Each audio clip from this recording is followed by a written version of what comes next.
Jusqu'où iriez-vous pour tenir une promesse? C'est la question qu'un plongeur a dû se poser à plus de 270 mètres de profondeur lorsqu'il n'avait plus d'oxygène. David, un plongeur expérimenté, avait promis de ramener le corps d'un jeune homme à plus de 270 mètres de profondeur. Mais lorsqu'il était au fond du gouffre de Bushman Hole, qui est un trou noir sous-marin, il a dû se poser la question, est-ce que je sauve ma vie ou est-ce que je tiens ma promesse? David est un plongeur expérimenté qui veut battre absolument tous les records en plongée. Il va donc se confronter à un adversaire de taille, le Bushman Hole. Cet endroit, souvent décrit par les plongeurs comme un trou noir sans fond, se situe en Afrique du Sud. Les conditions et la difficulté est extrême, ce qui en fait un endroit favori pour les plongeurs expérimentés. David se met alors au défi de plonger dans cette grotte. Après de nombreuses heures de plongée, il va enfin réussir son objectif. Mais dès qu'il remonte, David fait une annonce très surprenante en disant qu'il veut retourner dans cette grotte. En effet, il dit avoir trouvé le corps d'un jeune homme qui s'était perdu en 1994. Il va alors contacter et échanger énormément avec la famille du défunt pour organiser cette expédition. Il leur fait alors la promesse de remonter avec le corps de Deon Shiner, leur fils. Mais en réalité, la difficulté est énorme. Il faut prévoir énormément d'équipements pour pouvoir subvenir aux besoins de David. Alors, pendant des mois entiers, cette expédition va se préparer avec des sacs mortuaires, mais aussi de nombreux plongeurs qui vont assister David. Selon vous, pourquoi David a risqué sa vie pour un inconnu qui est mort depuis 10 ans ? Le Bushman Hole, situé en Afrique du Sud, est l'un des puits les plus profonds du monde, atteignant les 270 mètres de profondeur. À cette profondeur, on ne respire plus de l'air, on respire des mélanges qui nous permettent de rester en vie. La décompression est aussi un énorme problème car chaque minute sous l'eau nous oblige à passer des heures à attendre. Ainsi, de nombreux plongeurs sous l'eau doivent se relayer pour aider David en lui donnant de l'oxygène mais aussi à manger. Pour David, tout est calculé à la minute près, des centaines de personnes ont travaillé sur ce projet. Mais il faut savoir que David n'a pas le droit à la moindre erreur, car s'il passe quelques minutes de trop sous l'eau, cela pourrait lui coûter la vie. Alors David va répéter pendant de nombreuses heures et de nombreuses journées toutes les actions qu'il doit faire. Il a appris exactement comment récupérer le corps du jeune homme. Enfin, tout est prêt pour l'expédition et toute l'équipe se prépare. Des dizaines de bouteilles sont accrochées à un fil qui va permettre à David de se maintenir à ce fil. Mais en réalité, à quoi ressemble un endroit où la lumière meurt, où la moindre erreur devient définitive ? David va enfin pouvoir réaliser la promesse qu'il a faite à la famille du défunt. Il commence à plonger et évidemment les premiers mètres sont les plus faciles. À 50 mètres de profondeur, la lumière a déjà disparu. À 100 mètres de profondeur, le froid traverse tous les habits et les équipements de David. Enfin, David arrive au palier des 200 mètres et chaque inspiration devient un choix. David le sait, il ne va pas tarder à retrouver le corps du jeune homme. Mais en réalité, il sait très bien aussi qu'il n'a fait que la partie la plus facile et que maintenant la difficulté commence. Chaque minute qu'il va perdre à chercher ou à faire quelques petites erreurs va lui être définitive. Il regarde derrière lui et aperçoit la ligne et toutes les bouteilles qui lui permettront de rester éveillé. Il comprend qu'il n'a plus beaucoup de temps à perdre et décide de plonger à 250 mètres de profondeur pour aller voir le jeune homme. À votre avis, que se passe-t-il dans la tête de David qui sait qu'il s'enfonce de plus en plus profond et que ses minutes sont comptées ? Après quelques instants, David retrouve enfin le jeune homme. Mais là, un choc se produit. Il avait répété des heures et des jours l'entraînement qui devait être parfait, mais à ce moment-là, il se rend compte que le corps du jeune homme n'a pas du tout réagi comme à l'entraînement. Lui qui devait être rigide, ne pas bouger et être facile à empiler dans le sac mortuaire, est maintenant gazeux, volatile et réagit énormément au mouvement. David, malgré sa grande expérience de plongeur, panique immédiatement. En effet, à 250 mètres de profondeur, on panique très rapidement et il faut surtout garder son calme pour maîtriser sa concentration en oxygène. David comprend qu'il ne reste plus beaucoup de temps avant de remonter. Faut-il qu'il abandonne sa promesse ou faut-il qu'il sauve sa vie? Mais le plongeur fait face à un autre gros problème. Dans la panique générale, il n'a pas vu que son équipement s'est enfilé avec la ligne. Ainsi, il est complètement coincé et il essaye de se débattre en coupant la file avec un couteau. Malgré ça, rien n'y fait, la panique et les minutes passent et David n'arrive pas à partir. Son coéquipier, qui l'attend 50 mètres plus haut, ne comprend pas pourquoi David ne revient pas. Alors, il observe et tout d'un coup, il voit que la lumière ne bouge plus. Il comprend que quelque chose s'est passé et décide immédiatement de plonger pour aller sauver son ami. Mais seulement 20 mètres plus bas, il comprend aussi que s'il plonge pour aller aider son ami, c'est sa peau qu'il laisse là. Il décide alors de remonter, laissant David au fond du trou. Mais avec la pression de la mer, sa montre a explosé. Il doit donc remonter très délicatement et gérer énormément sa respiration. Malheureusement, il n'y arrivera pas. Il sera gravement blessé pendant des mois entiers.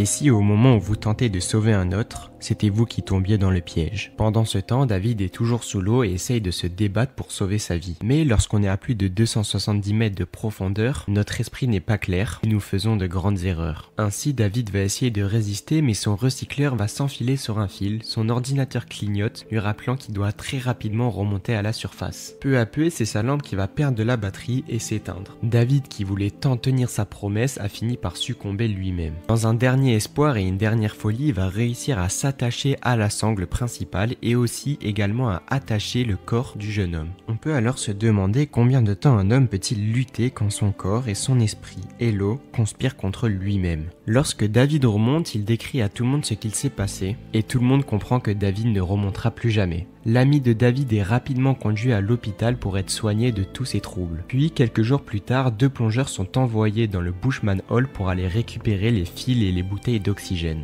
Après avoir remonté quasiment toutes les lignes, il n'en reste plus qu'une. Lorsque le dernier plongeur remonte la ligne et arrive à la fin de la ligne, le corps de David mais aussi le corps du jeune homme et ainsi que la caméra de David remontent. Ainsi, tout le monde comprend l'histoire. La caméra a réussi à enregistrer tous les mouvements de David et tout le monde peut comprendre à quel point c'était compliqué pour David. Au final, David a réussi à tenir sa promesse en remontant le corps du jeune homme, mais à quel prix? Imaginez au moment où vous remontez de votre balade de plongée, plus aucun bateau vous attend.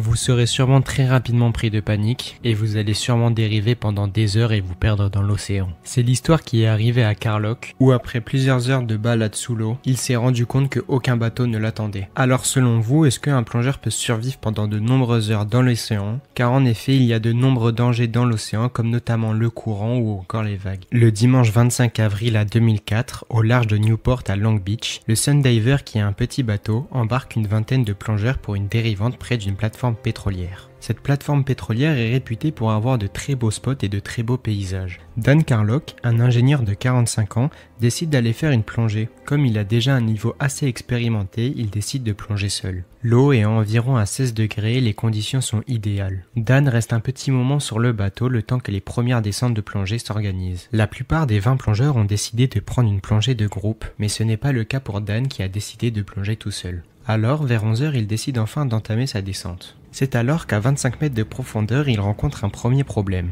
Rien de grave pour Dan qui est un habitué, c'est seulement un petit équilibrage des oreilles. Dan réussit à s'arrêter et à régler ce contretemps et continue sa plongée. Il découvre de très beaux paysages, notamment avec les plateformes pétrolières qui offrent de nombreuses faunes et flores. En apparence, rien n'annonce une tragédie pour Dan et tout semble être tranquille. L'atmosphère est paisible, voire même très paisible, ce qui rend cette situation dangereuse. Mais pourquoi on fait confiance à un briefing, sachant que la mer, elle, ne suit jamais de règles? Après plus d'une vingtaine de minutes, Carlock rompt la descente et refait surface à environ 120 mètres du bateau. Dan se dit qu'il n'y a rien de dangereux, le bateau va finir par aller le chercher et le repérer. Alors Dan décide de continuer de nager vers la direction du bateau, tout en sifflant et en agitant un saussage jaune. Puis, quelques minutes après qu'il ait commencé à nager, il remarque quelque chose de bizarre. Le bateau est en train de partir. Carlock se rassure immédiatement en se disant que le bateau va sûrement chercher un autre plongeur, mais en réalité, il voit que même après quelques minutes, le bateau ne revient toujours pas. Sur le bateau, personne n'a remarqué son absence. En effet, l'appel a même été fait et Dan a été coché présent. Comment se fait-il que les responsables d'un bateau et d'une telle administration aient réussi à oublier un plongeur? Dan, quant à lui, essaie de garder son calme à tout prix. Il sait que s'il veut survivre, il doit conserver son énergie un maximum et attendre le retour des secours. Mais Carlock fait face à un autre problème.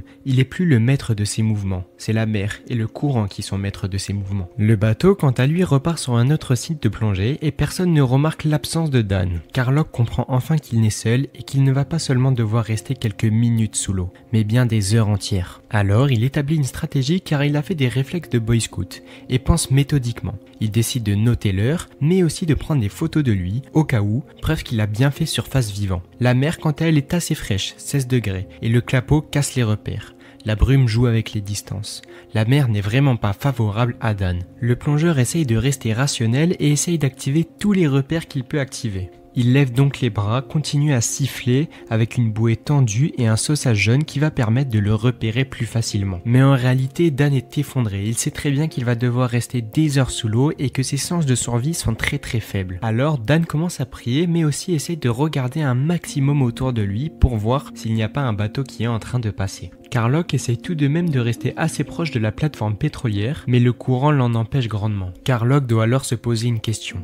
Quand tout disparaît à l'horizon, qu'est-ce qu'on doit sauver d'abord ? La visibilité ou la lucidité de l'esprit. Lorsque le bateau rentre enfin à bon port, tout le monde se rend compte que Carlock n'est en fait pas présent. Alors on regarde la feuille d'appel et on se rend compte que Carlock a bien effectué sa première plongée, mais aussi qu'il a effectué sa seconde plongée. En effet, les maîtres nageurs ont fait une seconde erreur en cochant la présence de Dan après la seconde plongée. Lorsque les sauveteurs sont alertés pour essayer de secourir Dan, ils se focalisent donc directement vers la seconde partie de la plongée, là où Dan est censé être disparu. Mais en réalité, Dan se trouve à l'opposé de cet endroit et il dérive pendant de nombreuses heures. Les secours ont conscience de ce problème. Chaque minute passée à chercher encore un peu plus Dan sont quelques mètres que Dan a réussi à parcourir grâce au courant. Si les secours n'arrivent pas à trouver Dan dans les quelques heures, ses chances de survie sont quasiment nulles. Alors tous les moyens sont mis en place. La vingtaine de plongeurs est interrogée et on se rend compte que Dan en fait n'était pas présent à la seconde plongée. Les secours sont alors redirigés vers le premier site de plongée où Dan est maintenant disparu. En début d'après-midi, le vieux bateau des Sea Coast Boys rentre vers Newport Sea Base. C'est un petit voilier et le capitaine évite les voies de cargo. Il y a donc un petit changement de cap et la brume se déchire. Sur la veille, le jeune homme, Zach Marberry, accroche une anomalie dans ses jumelles.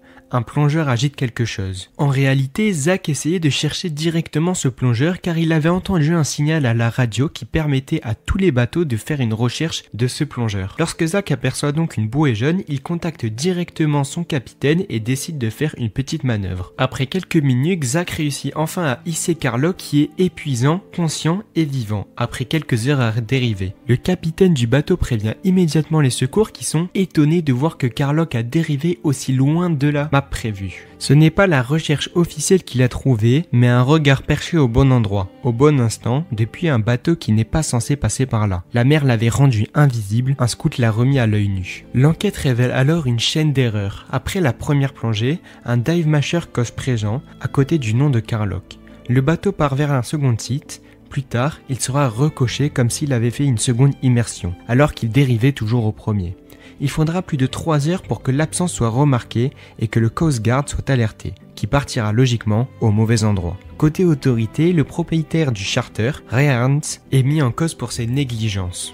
En 2010, au terme d'un procès de 23 jours, un jury de Los Angeles attribue 2 millions de dommages ramenés à 1,68 million pour part de responsabilité. Dan va alors de nombreuses fois apparaître à la télé et faire un long témoignage pour essayer d'améliorer les pratiques de plongée qui sont souvent très négligées. Depuis l'accident de Dan, la sécurité a été énormément renforcée dans le domaine de la plongée. Si cette petite histoire de plongée vous a plu, n'hésitez pas à aller voir mon autre vidéo sur un plongeur qui est resté coincé au fond d'une grotte. 5 plongeurs se tiennent au bord du quai. Pas d'exploit, pas de record, un boulot du matin. Ils se connaissent, se chambrent une dernière fois, puis les regards, place au sérieux. Ils descendent près d'un grand tuyau qui sort de la mer. On leur dit « C'est fermé. Vous enlevez la pièce et on remonte. » Simple, propre, rapide au final. Sous l'eau, chacun prend sa place. L'un garde la ligne, 2 autres s'approchent du bord, les 2 derniers couvrent. La radio grésille un peu. Prêt ? Prêt. Christopher Broham serre les dents. Il pense aux 4 autres, et à leurs prénoms. Kazim, Youssouf, Fizal, Rishi. On va faire ça bien. On va rentrer pour le déjeuner, il leur dit. Le geste commence. Une petite clé tourne, un petit clic, rien d'alarmant. Juste ce bruit sec qui dit « ça vient ». Et puis ça doute qui s'installe sans raison claire. Comme si tout le décor retenait son souffle. Le tuyau devant eux ne bouge pas. Ne fait pas de bruit, mais quelque chose attend. Encore un quart de tour. On souffle, et l'instant bascule. Le matin, ils arrivent pour un boulot simple. Retirer une pièce sur un grand tuyau et repartir. On leur a dit que tout était coupé, que le tuyau était mort. Sur le quai, ils plaisantaient encore. Mais chacun sait pourquoi il est là. Christopher Broham regarde ses 4 compagnons et se concentre. Le chef répète le plan, les positions, le signal de retour. Rien d'héroïque, juste faire propre entrée. Sous l'eau, les choses se mettent en place, sans un mot de trop. 2 hommes s'alignent près du bord du tuyau, un tient la ligne, les 2 autres couvrent. Les gestes sont calmes, précis. La radio demande. Le silence alentour rassure. C'est le genre de calme qui donne la confiance. Pourtant, une question flotte entre deux, non dite. Si quelqu'un s'est trompé là-haut, si un clapet est resté ouvert, s'il reste du tirage dans le ventre du tuyau, qui le saura avant qu'il ne soit trop tard? Ce danger-là ne fait pas de bruit. Il n'a pas d'odeur. Il n'avertit pas. Brodam hoche la tête. On commence. La clé mord la pièce. Un premier effort. Rien ne bouge. On reprend. Un peu plus franc. Le métal cède d'1 millimètre. Toujours pas d'alerte. Tout paraît normal. Et pourtant, dans ce bref instant, quelque chose change sans se montrer. Derrière le tôle, un vide se réveille. Ils ne le voient pas. Ils ne l'entendent pas. Ils sentent seulement que le moment est venu d'achever le geste. Et c'est exactement que l'histoire bascule. La clé tourne, encore un peu dans la pièce cède. Au début, ce n'est qu'un souffle, un fil d'eau qui rentre comme l'air sous une porte. Puis tout s'accélère. La ligne que tient l'un de ces hommes se tend d'un coup sec. Sa main perd vers l'avant. Il essaye de se caler, son pied glisse, les poches touchent le bord, et le voilà happé. Le voisin attrape son harnais pour le retenir. La traction le tire aussi. Il disparaît à son tour. Un troisième plante le doigt sur sa lèvre métallique, les gants crissent, la force arrache à un de ses appuis. À la radio, une voix crie « Stop !» et on se perd dans un long bruit de vent. Kazim est le premier à disparaître dans l'ouverture. Youssouf tente de le retenir et suit. Fizal bascule, Riji tente la main et se fait attraper par la ligne. Bodram voit leur palme s'évanouir et sent la même prise froide la tirer par les hanches. Tout se passe en quelques secondes. Plus de repères, plus de gestes propres. Seulement une poussée qui avale, le métal qui les frotte, le casque qui les cogne, l'air qui résonne trop fort dans leur tête. Ils entraînent tous les secs dans un tuyau comme dans une gorge sans lumière. Autour, le monde se rétrécit à un cercle noir, les lampes n'ouvrent qu'une petite tache laiteuse à un bras de distance aussi avalé. Les corps se tassent, se heurtent, puis le courant ralentit un peu, juste assez pour que la panique laisse place à un réflexe simple, rester ensemble si possible, respirer court pour garder la tête, comprendre dans quel sens va cette chose qui les emporte. Le travail vient de finir, la survie commence. Tout se fige d'un coup, noir complet. Le vacarme baisse d'un cran et laisse juste souffler un souffle régulier qui tire vers l'avant.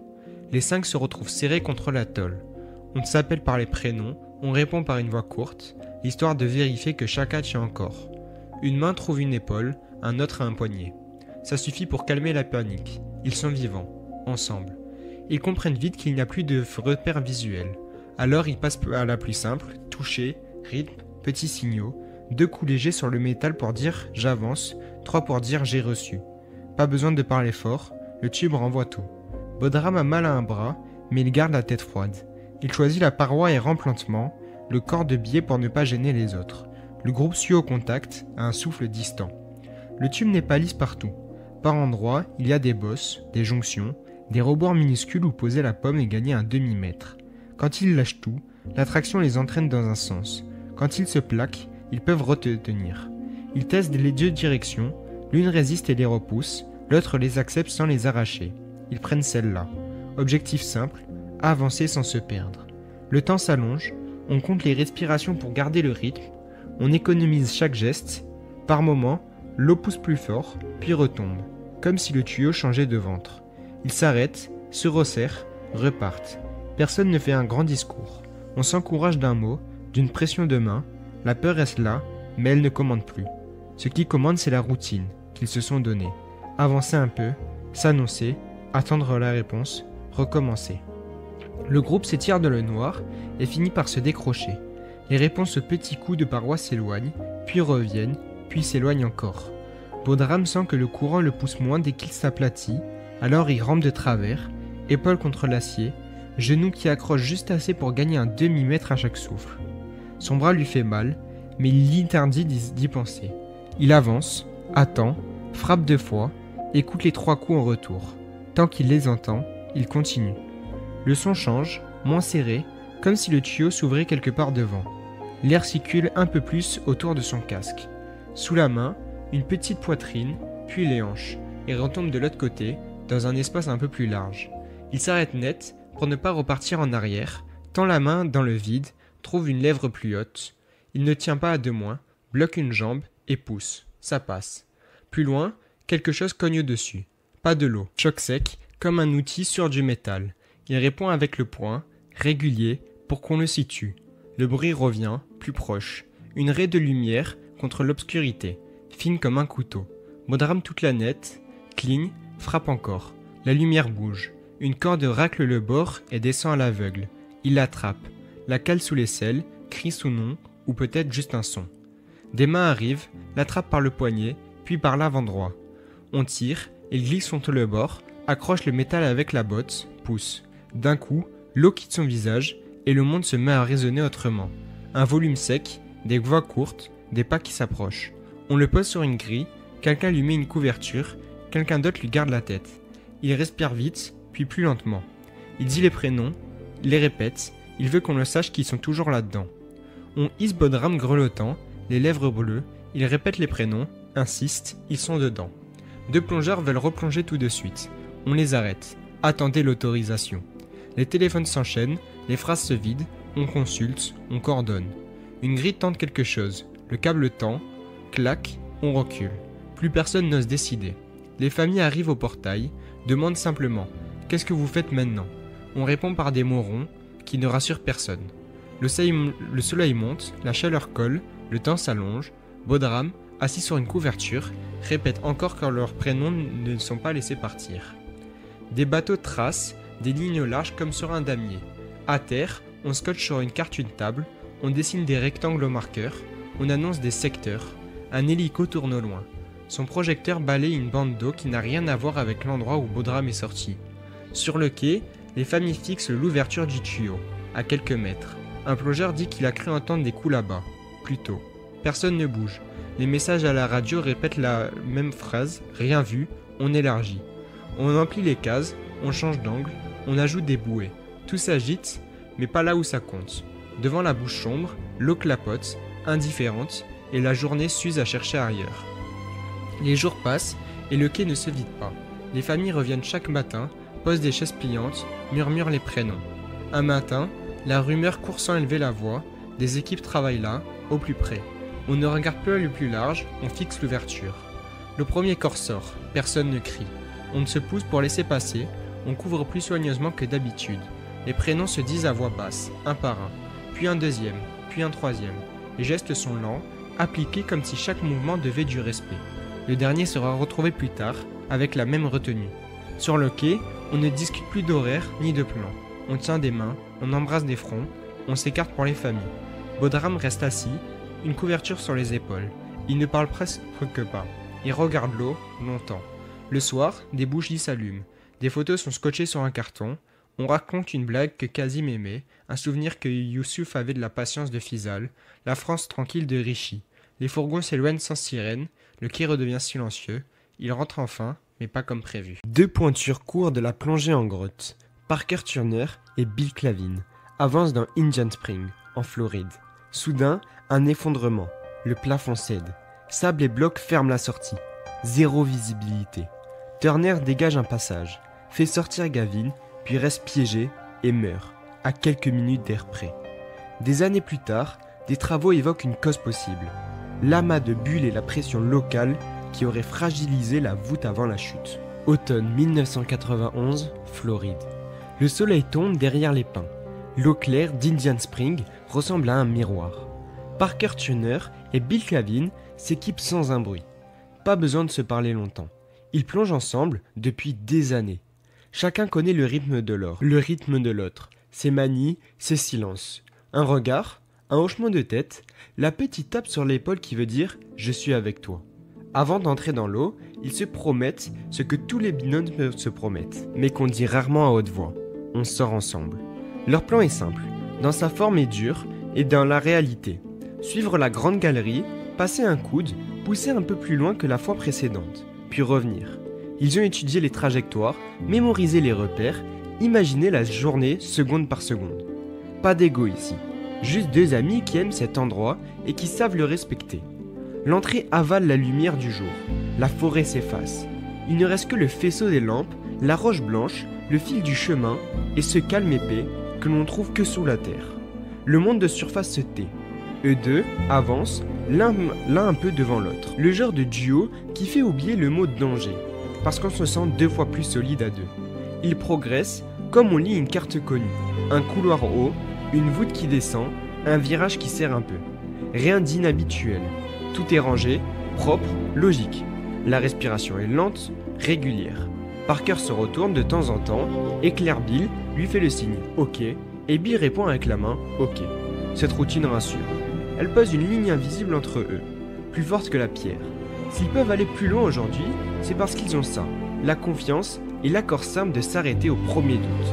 Ils avancent encore, le plafond se fait plus bas, la poussière de roche dort, sage sur les rebords. Rien n'avertit, rien. Ça commence par un son que personne n'aime entendre là-dessous, un coup sourd, comme si quelqu'un avait frappé la montagne de l'autre côté. Le faisceau de Parker tremble une seconde, puis se fixe. Devant eux, un filet de sable tombe du plafond, puis un autre. La voûte donne l'impression de respirer un peu plus fort. Ils s'immobilisent, serrent le rocher, se regardent, le sable devient pluie. L'eau se trouble, la galerie blanchit d'un coup. La sortie qu'ils viennent de franchir s'efface comme si quelqu'un passait une gomme. Parker lève la main pour dire « On reste collé ». Bill répond aussitôt. Plus question d'avancer. Il recule à petits gestes, au toucher. Le sol se met à giser sous leurs genoux. Des morceaux de plafond roulent doucement comme des galets. Chaque mouvement du bras soulève un nuage blanc qui coupe la vue. Ils apprennent à bouger au ralenti, à respirer court, à ne pas agiter la poussière. Parker teste la paroi de son côté. Il palpe, chute sur une pierre, posée à travers, sent un vide derrière, puis un bloc de large. Bill, de son côté, explore le bord opposé et tape 2 fois du poing, le signal convenu pour dire « Je suis là ». 2 coups reviennent aussitôt, ensemble. Un instant de panique tente sa sanche. Elle se présente comme un éclair derrière les yeux. On est coincé. Parker le repousse en retrouvant des réflexes simples. Rester bras, économiser chaque geste, garder le lien. Bill comprend la même chose, au même moment. Le temps ici n'a plus de minutes. Il a des gestes. Ils se partagent le travail sans parler. Parker cherche un passage et Bill garde un contact. Vérifie, rassure. La grotte craque, encore une fois, puis se tait. Alors Parker choisit. Il se glisse contre la paroi, commence à dégager un couloir juste assez large pour qu'un homme, millimètre par millimètre, derrière lui, Bill pose la main sur son épaule. 2 pressions brèves. Je suis là. La sortie n'existe plus à leurs yeux, mais elle existe dans leur entêtement. Et tant qu'il reste à 2, elle a une chance de revenir. La grotte n'est plus qu'un lait opaque. Parker et Bill restent collés à la paroi, main contre la roche. Geste après geste, ils s'appellent par des petits coups. 2 pour « je bouge », 3 pour « reçu ». Plus de visibilité. Alors, ils transforment chaque contact en repère. Un ogle, un rebord, une fissure. Le sol cède par des endroits. Les genoux s'enfoncent, puis retrouvent dur. Le vacarme s'étue, mais l'inquiétude pèse très lourd. Ils respirent, courent, comptent dans leur tête, attendent que la poussière retombe avant de bouger à nouveau. À force de patience, une idée prend forme. Il existe une mince espace contre la paroi de gauche. Pas un boulevard, juste une promesse.